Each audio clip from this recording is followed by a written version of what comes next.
Bonjour tout le monde.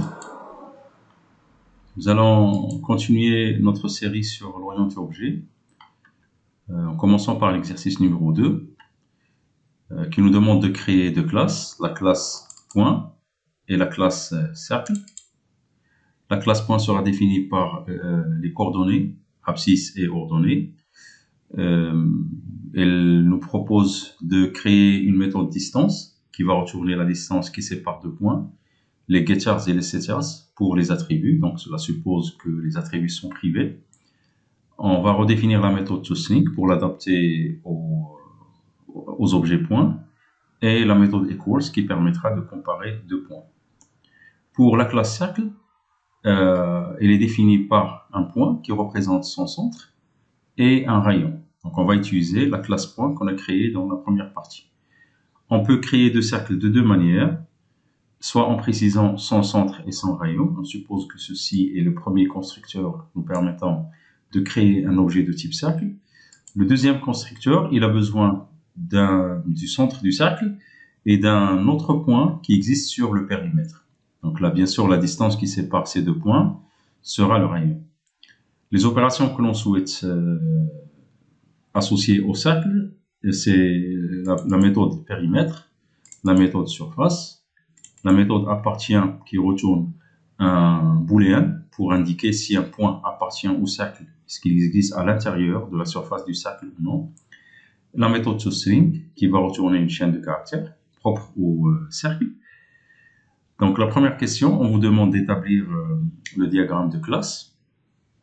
Donc le diagramme de classe, ça ressemble à ces deux représentations UML. Donc vous avez ici la classe point avec les ordonnées et les différentes méthodes. Donc là, je donne le constructeur, il n'y a pas de type de retour. Sinon, pour les autres méthodes, il faut indiquer. Sinon, pour les autres méthodes, il faut indiquer le type de retour. La même chose pour la classe cercle. Donc, elle est représentée par deux attributs.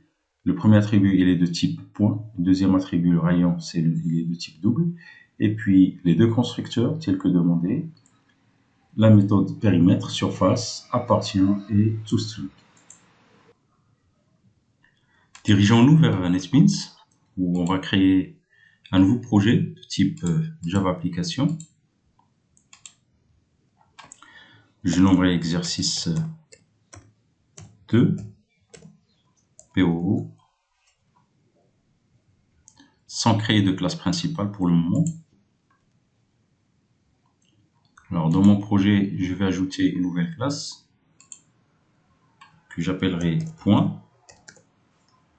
Je peux créer un package qui sera un conteneur pour mes fichiers. Je l'appellerai form.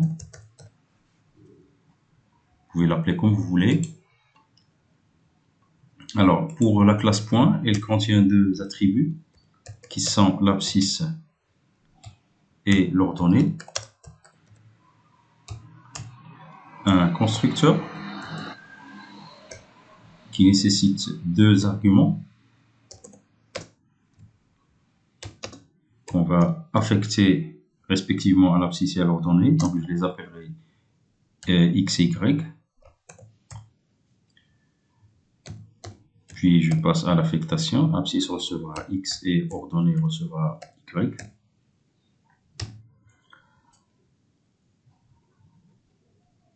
On peut faire du shadowing en donnant ici abscisse pour le premier argument et ordonnée pour le deuxième. Mais ça va poser problème ici pour l'affectation. On ne sait pas de quelle abscisse il s'agit ici dans cette affectation. Est-ce que c'est l'abscisse de l'objet ou bien l'abscisse donnée comme argument? Donc là, pour résoudre ce problème, on ajoute le mot-clé this. Donc this, ça veut dire que l'abscisse de l'objet courant reçoit l'abscisse qui est donnée comme argument. Mais pour moi, je préfère qu'on évite ceci en donnant des noms différents aux attributs. Comme ça, le problème ne se posera pas. X. Ensuite, nous passerons aux accesseurs et aux mutateurs, les getters et les setters. Alors, tout d'abord, il faut mettre les membres de notre classe en privé pour respecter le principe de l'abstraction.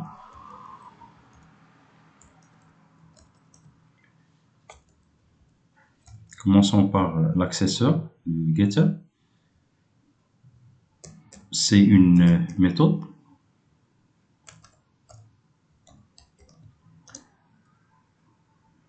qui retournera l'abscisse, donc il retourne un entier, getAbs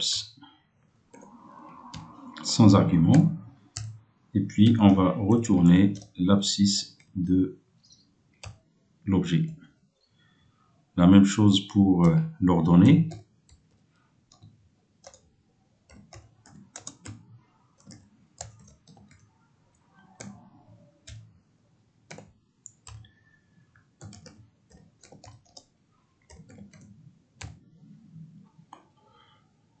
On sait très bien que NetBeans peut nous aider à générer du code automatiquement, chose que je vous déconseille de faire en tant que débutant.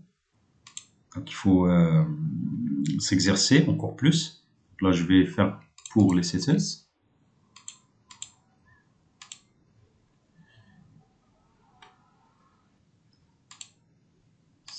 Donc il reste l'ordonnée. Voilà.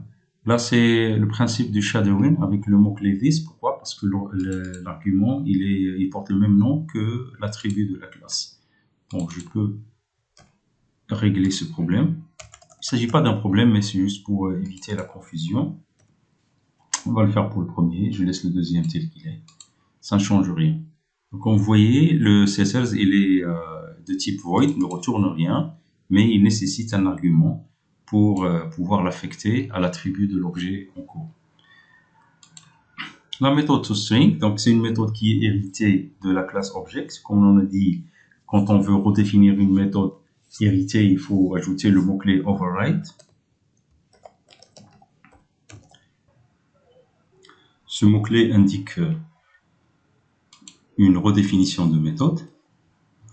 Il n'est pas obligatoire. Donc, si vous ne le mettez pas, vous recevrez juste un warning. C'est pas terrible. Donc, ma méthode toString, elle est publique. Il retourne une chaîne de caractères.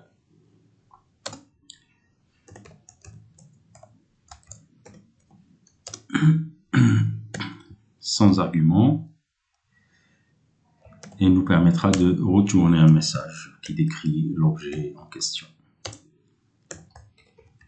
Là, on va écrire un message pour définir le point avec ses coordonnées.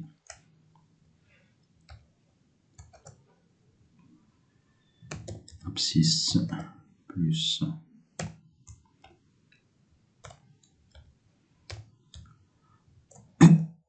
l'ordonnée.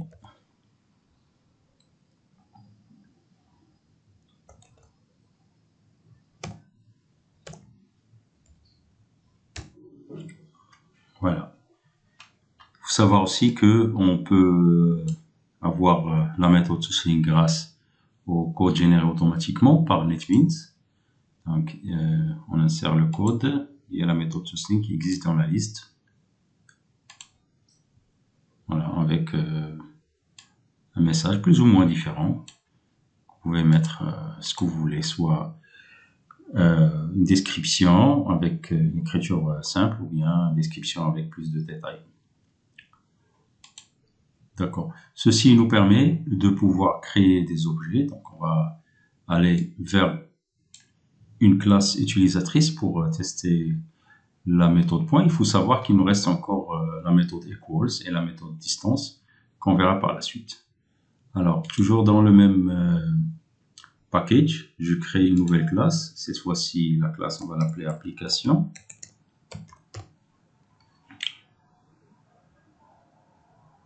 Voilà. Dans laquelle on insère la méthode main.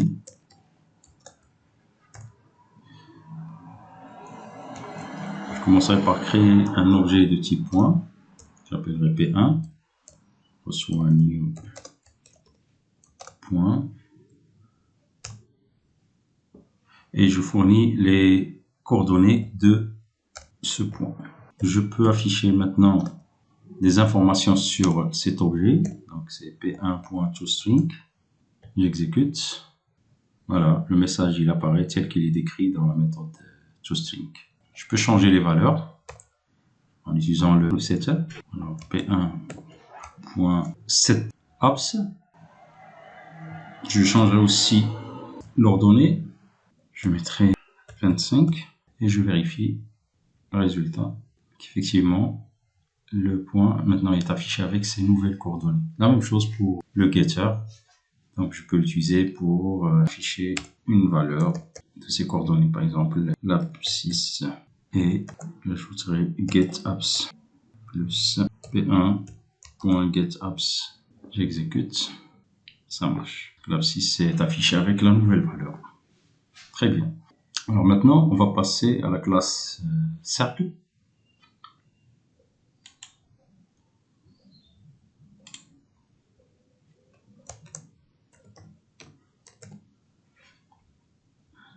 Cette classe sera définie par deux attributs.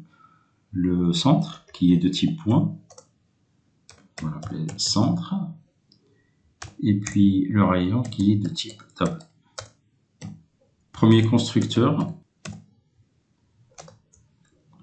avec le centre et le rayon, d'accord? On va faire ici C pour le centre et R pour le rayon. On affecte C et R aux attributs. Donc les mots-clés this ne sont pas importants ici. La classe cercle définit deux méthodes, périmètre et surface, et toString. Je commence toujours par les méthodes les plus simples à implémenter. Alors c'est une méthode qui retourne un double, public double, périmètre. Il va retourner périmètre, c'est 2πr, 2 multiplié par math, j'utilise la constante pi, car elle est plus précise que 3.14 fois le rayon. La même chose pour la surface. On va retourner la surface, c'est pi r carré, donc math.pi. Donc math.pi que multiplie le rayon fois le rayon. Il y a la méthode pow, math.pow pour mettre la puissance. On peut l'utiliser aussi. On peut aussi utiliser la méthode math.pow pour faire une puissance au carré. La méthode toString maintenant, on va essayer de redéfinir cette méthode. On va retourner message concernant un cercle avec un centre, point abscisse, plus l'ordonnée. Bien sûr, l'abscisse et l'ordonnée sont privés, on ne peut pas y accéder automatiquement. Donc, on va pouvoir utiliser les méthodes getAbs et getOrd pour pouvoir y accéder. Ça, c'est pour le centre et la plus rayon. De toute façon, le message, vous le personnalisez selon votre goût.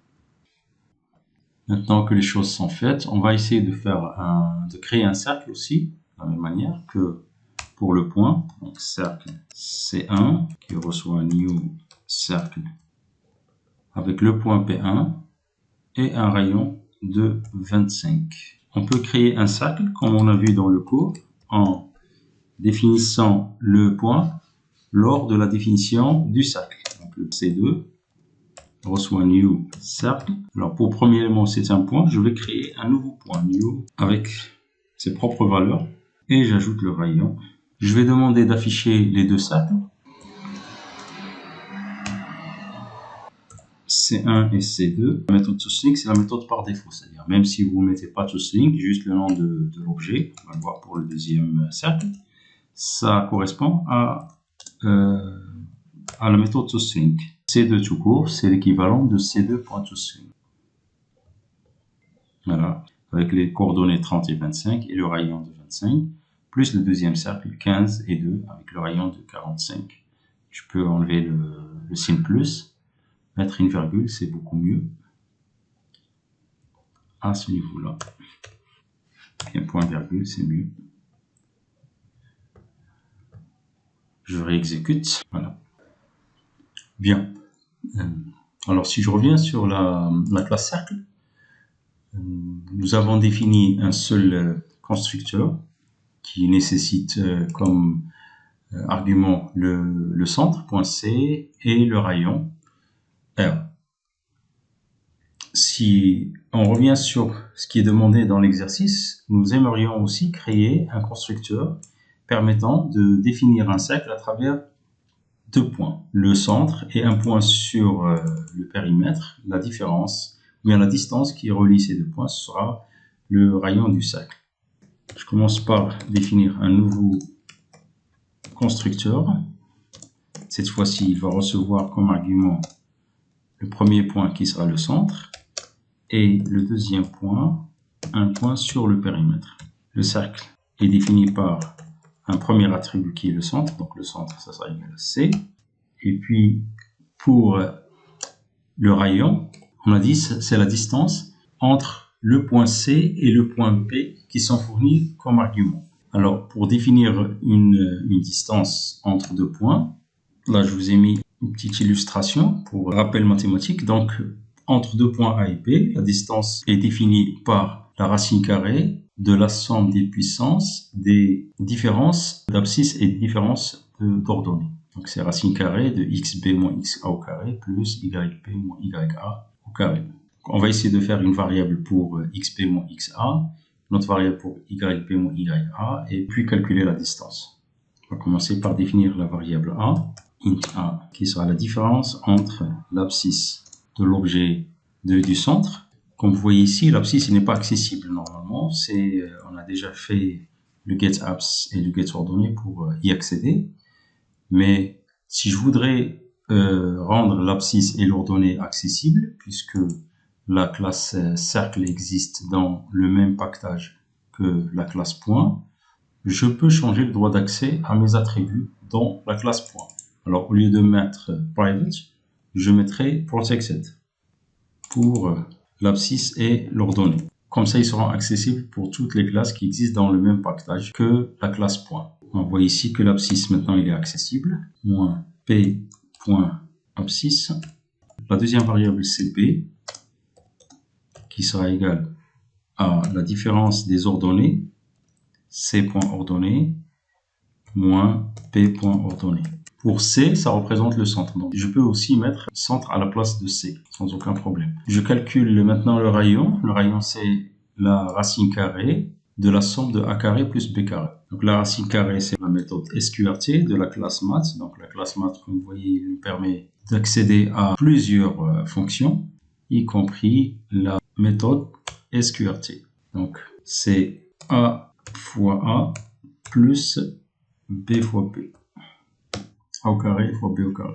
Alors, ce calcul de distance, ça nous interpelle une méthode qui nous a été demandée pour la classe point. C'est la méthode distance. Elle permet de calculer la distance d'un objet courant par rapport à un objet point qui est fourni comme argument. Je peux revenir sur la classe point et créer cette méthode et puis pouvoir l'utiliser directement dans mon deuxième constructeur. Allons-y. Donc, dans la classe point, je vais créer une méthode distance.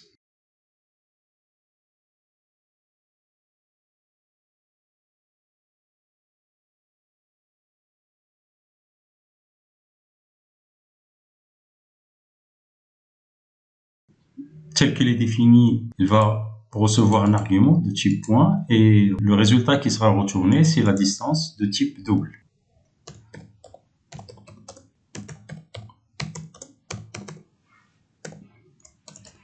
On lui donnera un argument de type point avec lequel on va calculer la distance par rapport à l'objet courant. Je récupère mes calculs que j'ai mis dans le constructeur. On viendra le copier ici. Pas besoin de cette variable C, n'existe pas. C'est l'abscisse et l'ordonnée de l'objet en cours. Ensuite, le résultat du calcul fera l'objet d'un retour. Alors, cette méthode, elle peut être interpellée directement ici, au lieu et place de ce calcul. Le rayon, ça sera le résultat du retour de la méthode distance. Qu'est-ce qu'on va lui donner comme argument? C'est le point P. Pour cette classe cercle, on a besoin de créer la méthode appartient, qui décidera si un point appartient ou non à un cercle. Il va retourner un booléen.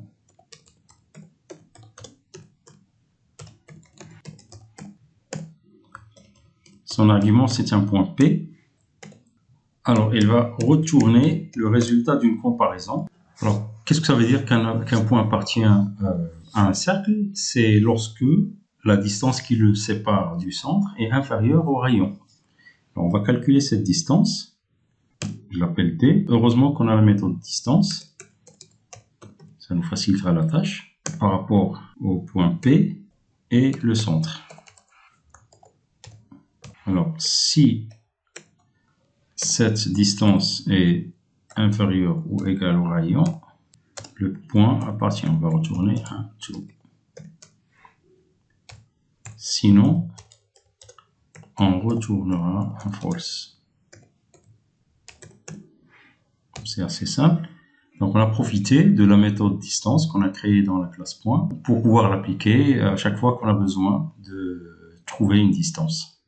Voilà. Nous n'avons pas encore créé une autre méthode de la classe point qu'on a vu dans le cours, c'est la méthode equals. Alors, on a dit que cette méthode retourne un résultat booléen. Elle n'est pas définie par défaut pour les classes. Il faut la créer pour pouvoir l'utiliser. Nous avons vu dans le cours qu'on peut utiliser facilement la méthode clone aussi, elle est valable. Mais là, c'est un exercice, on doit expérimenter vos connaissances. Alors, c'est par rapport à un point. Tout d'abord, il faut s'assurer que l'objet P est non nul. Si c'est le cas, on doit retourner false. Sinon, on va retourner le résultat de la comparaison entre les éléments des deux points. L'abscisse du point actuel, est-ce qu'il est égal à l'abscisse du point? Et aussi les ordonnées. Est-ce qu'il est égal à l'ordonnée du point contest? Voilà. Donc ceci remplace le if-else. On peut faire une comparaison et un retour du résultat de la comparaison d'une façon plus compacte. Voilà, ceci termine la création des deux classes. On va revenir sur notre application pour pouvoir tester ses fonctionnalités. Sur l'énoncé de l'exercice, exactement dans la question 5 et la question 6, on nous demande de créer deux cercles de deux manières différentes en appelant les deux constructeurs, le premier avec deux points et le deuxième avec le centre et le rayon. On vous demande aussi d'afficher le périmètre et le rayon des deux cercles, mais vous pouvez élargir vos réponses en affichant les périmètres et les surfaces des cercles. On laissera la question 8 pour la suite. Alors, sur la classe application, dans la méthode main, je vais créer un cercle C3 qui est égal à un new cercle. Le premier, je vais le créer avec, en fournissant le centre et un point sur le périmètre avec les coordonnées 100 pour le centre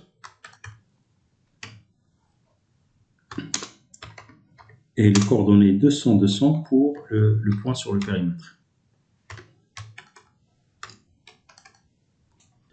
Je crée le deuxième cercle, j'appellerai ici C4,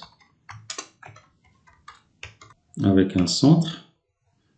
Bon, je peux utiliser le point P1, mais je dois l'adapter pour l'énoncé de l'exercice, donc c'est 130, 100. Alors je rectifie le point P1, il a comme abscisse 130, et pour ordonner la valeur 100. Donc là, j'utilise directement le point P comme centre. Et je donne le rayon qui est égal à 40. Voilà, les deux points sont créés. On nous demande d'afficher le périmètre et le rayon des deux cercles. Donc pour le périmètre, c'est C4.périmètre. C'est une méthode qui retourne un double, donc je vais la donner à la méthode println pour l'afficher directement. Le périmètre du cercle C3.toString et le point plus C3.périmètre.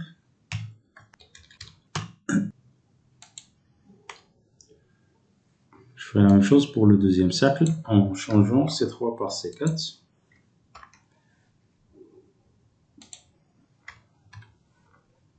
J'afficherai aussi les rayons.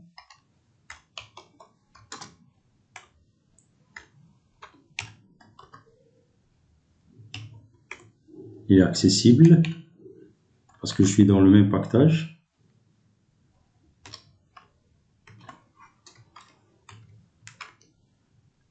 Même chose pour C4. J'exécute pour voir les résultats.